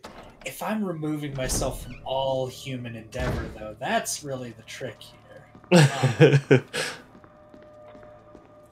Like, if we have found like absolutely zero skeletons,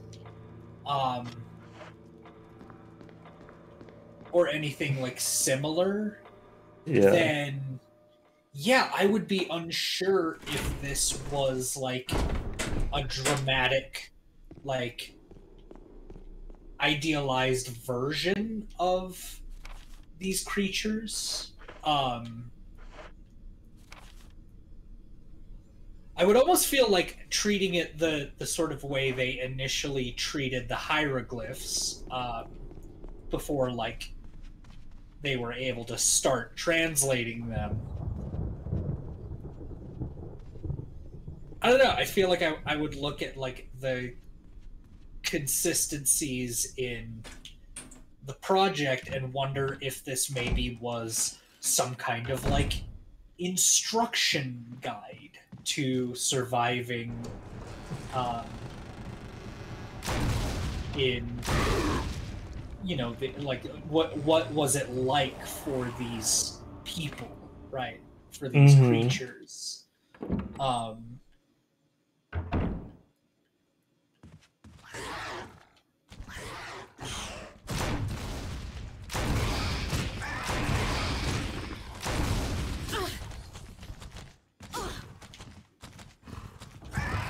I would certainly wonder why this supposedly carbon-based life form would need so much of this mysterious red fluid, and why all of the other somewhat similar looking creatures are trying to steal it.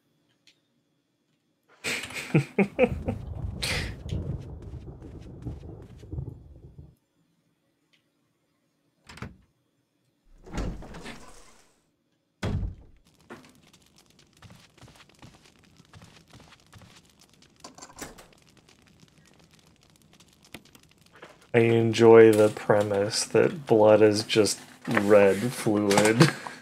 Just goo. Why are they filled with the red goo? Why?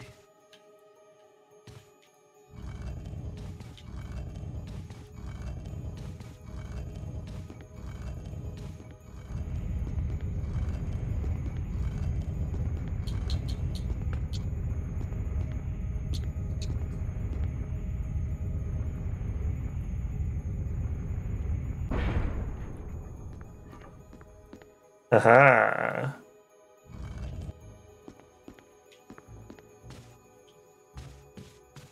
Yeah, I also recognize like a lot of it depends on like what other surviving documentation is available. If it literally is just like that's it, that's all we've found is a disc copy of Resident Evil. That's what we're working off of. That's what I intended when I said that. So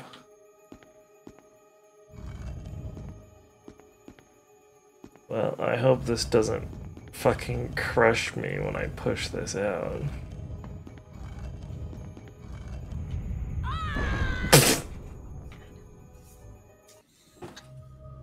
Oof. Nope, not the one I wanted. Mission failed. We'll get them next time. That's the one I wanted.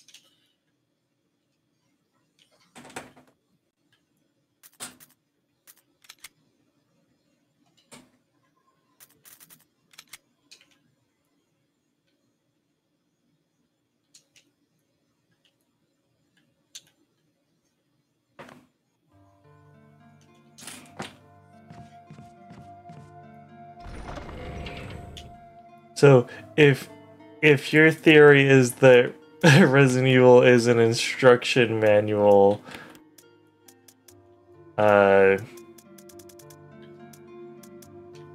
what do you think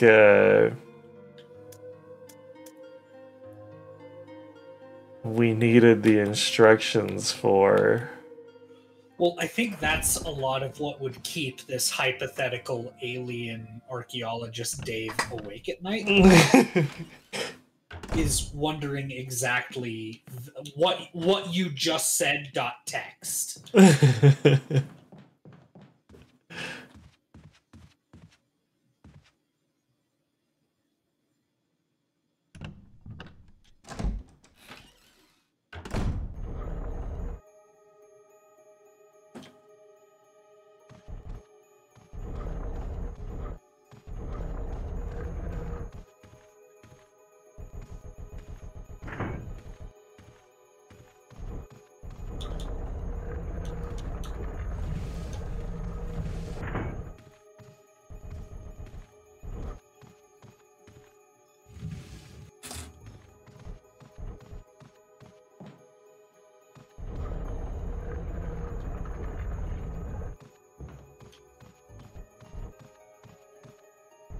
Do you think aliens would be able to complete the game?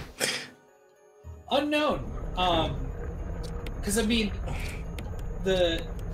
we can presume that their technology is sufficiently advanced to be able to interface with the technology, right? They could quote unquote load the disk, but the weird hieroglyphs as far as like, you know, am I using any of my 6 like schnoculars to interface with this media?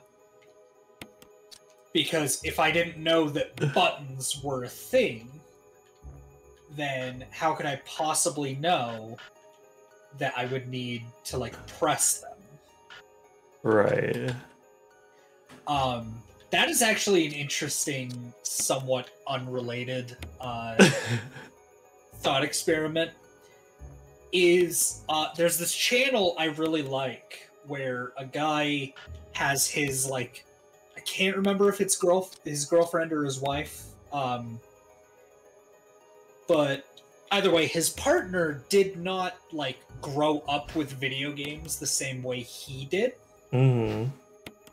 And the whole kind of premise for them is getting their partner to play these games and sort of getting to see firsthand, like, what kind of things are, like, intuitive to a video game player, right? Like, the concept of QuickTime events are not foreign to, like, you or I. Yeah. But if we showed them to a medieval peasant, he would just explode.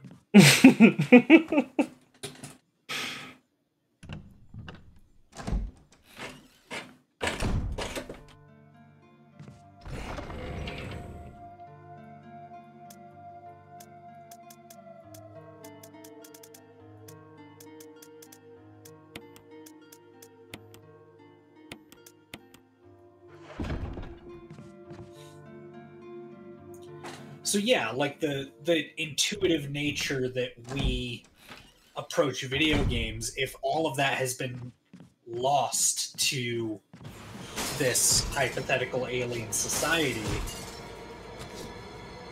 then yeah, how could we even we as the alien archaeologists even begin to approach the topic of what it is we've found?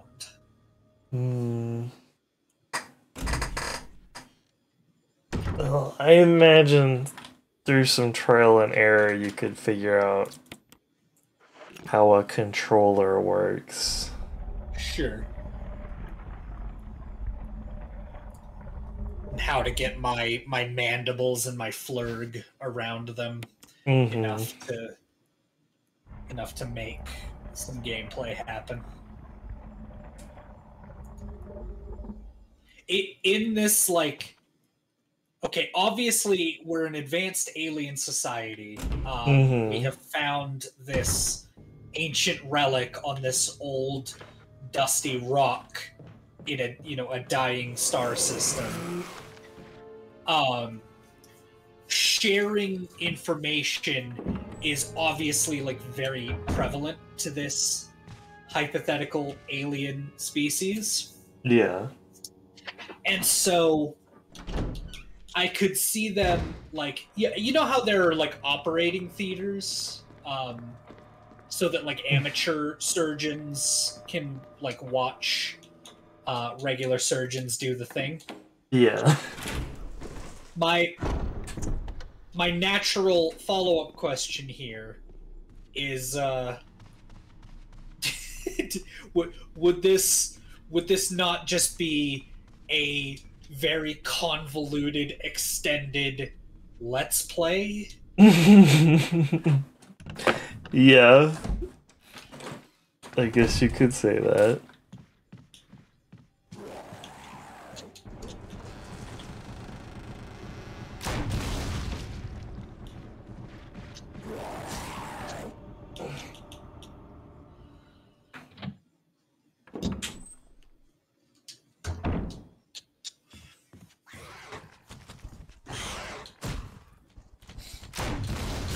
Oh, you motherfucker.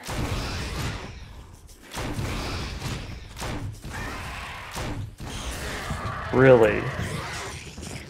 Why is this the only gun that you have to have pinpoint accuracy with? Seriously. That's annoying.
Yeah, I would be curious to see how this potential futuristic archaeological society would even like classify. Again, if it's the only existing artifact,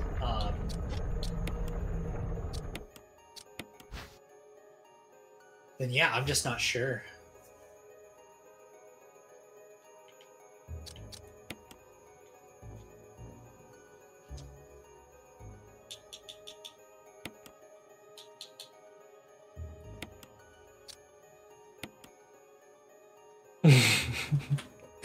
I do love the idea of like the the great paintings of the Renaissance are monuments, are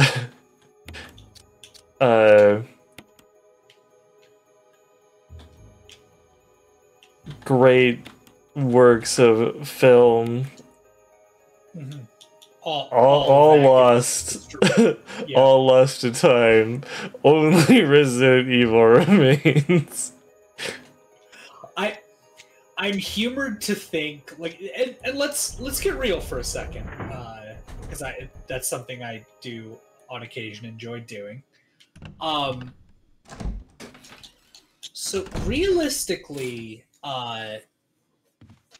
honestly, the thing, quote unquote, that will probably last the longest as far as like humanity's legacy is our radiation. like the casks from nuclear fuel storage and whatnot. Like those Yeah. will exist, you know, far, far, far into the future, well after we are long gone.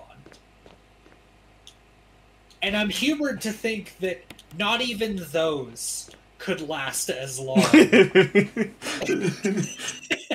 as a single copy of Resident Evil.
None of the military bases, none of like our satellites from the space race.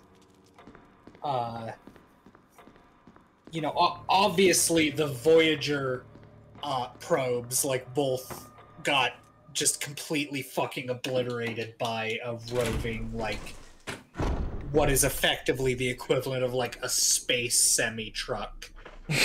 Like, you know, and the guy thinking they were just like, you know, robotic mosquitoes just fucking windshield wipered him off. You know, he didn't know any better.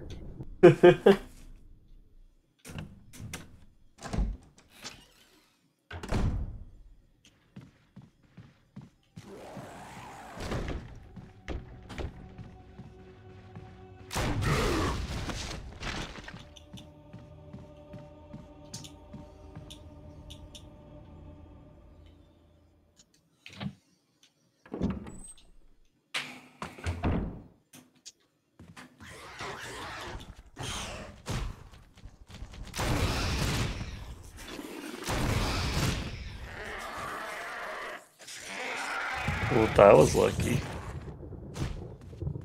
Nice shooting.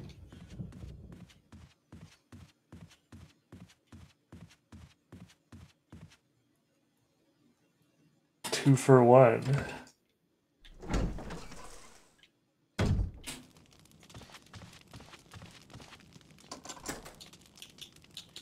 Well, I think the joke always goes something to the effect of, with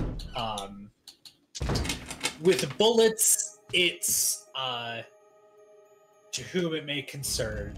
Or sorry, with bullets, it's, you know, dear so-and-so. With grenades, it's to whom it may concern. Mm-hmm.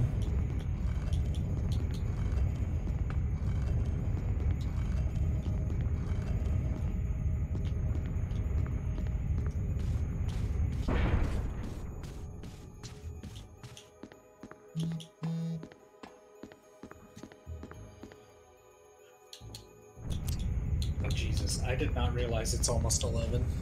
Yeah.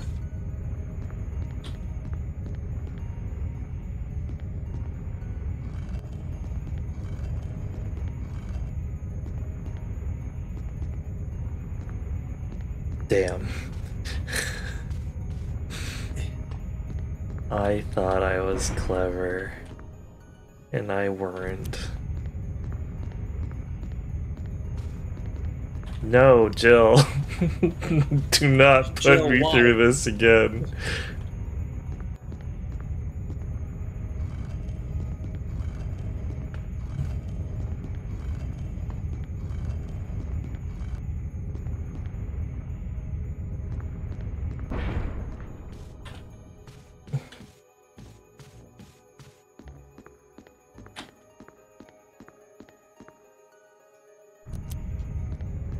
No, Jill, turn around. I am real tired of this, Jill. Fuck. Oh, God. Well.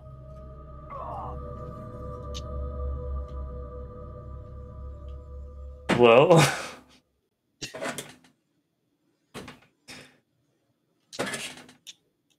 Just saying, well. Well.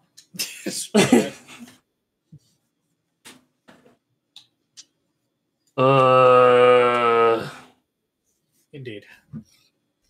Yeah, thanks for having me, boss. Jill. Okay. Gosh.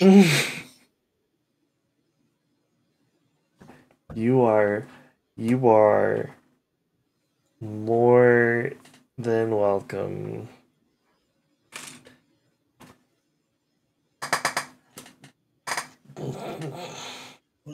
Cheers, night all. Thanks again. I'll be seeing ya out there in the interwebs.